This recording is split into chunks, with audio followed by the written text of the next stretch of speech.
guys, what's up? So I just wanted to go over in more detail about my stricture, specifically in my appointment with Dr. Chen yesterday.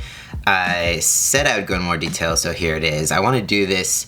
I know I just made a video yesterday about this, and I'm not trying to like beat it to the ground of, you know, this is what's going on. I just wanted to do this while it was fresh in my mind because Dr. Chen kind of explained more in depth of what he thinks could be going on with me, and also about my appointment and all those sorts of fun things. So like, first of all, I want to say, excuse me while I just make you utterly grossed out, but so Dr. Chen has like this new nurse practitioner, and hopefully she never watches this, but I have to say that like she's very attractive.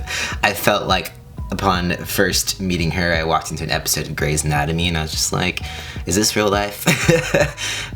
So she was very kind, very nice, and she was the one that kind of set me up into the room that I was going to be seeing the doctor in, and also she set me up with the Uroflow that I was going to pee in, and which is always awkward because you're like, oh, here's this attractive person, they get to deal with my urine, nice to meet you, and I'm awkward, and I am incredibly awkward when it comes to someone I am attracted to, so it was like I couldn't make eye contact. I was just like, okay, you're pretty and you smell nice, and I'm about to pee in this cup for you, and I just had a shit ton of coffee, and my urine is gonna smell like coffee urine, so you're welcome.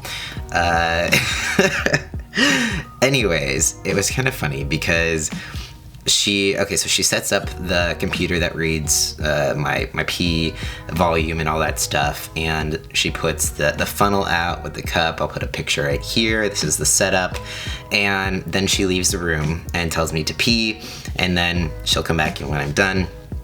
So I actually at this point really have to pee because I had been holding it the whole ride there because I didn't, I'm a shy peer, so I was just like worried that I wouldn't be able to pee, but I really had to pee by the time I got there, and then waited for like another half an hour.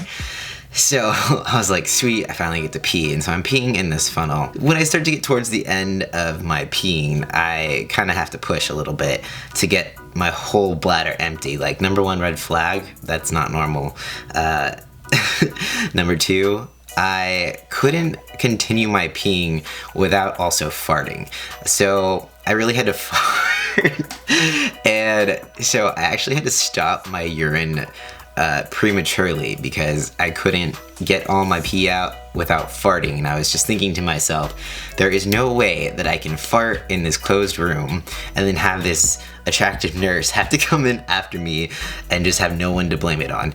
So it took me a minute to empty my bladder, which it probably would have taken me longer if I actually would have just allowed myself to fart and let it all out. So, red flag, I definitely have a stricture if I obviously am pushing to the point where I can't not fart, and my urine stream took a minute to empty my bladder, and that was too long already. So, hey, anyways, you're welcome for that story. God, I hope she never watches this video. So, I want to go over what Dr. Chen kind of drew out for me while it's fresh in my mind before I forget, but I figured it might be kind of helpful because I'm a visual learner, so it kind of helped me see what all exactly is going on with my urinary system, because it's hard to visualize what really is going on down there. I don't know. So this is what he drew out for me. I'm gonna draw it out for you. No Squidward this time. But okay, so he said, imagine like this is your bladder. So your old urethra was like about this long. So he drew that. And then they extended the urethra about this much. And then this is the urethra made of the phallus. So he said, my stricture last time was right here. And the most common places of strictures are right here or right here. And he said some of the pain that I could be feeling is like backflow. So the urine could be coming through here and like hitting this and then causing like more pain. So it's like urine backflow kind of stretching or whatever. And then I also had some swelling, kind of like in the vaginectomy area a little bit, and he said what can happen sometimes when people have strictures is they get like a little pouch of urine built up in that area. So there's two places that it could be. It could be up towards the scrotum, or it could be, which is like right here, or you can get one that's kind of more towards the anus. Yes, I just said anus.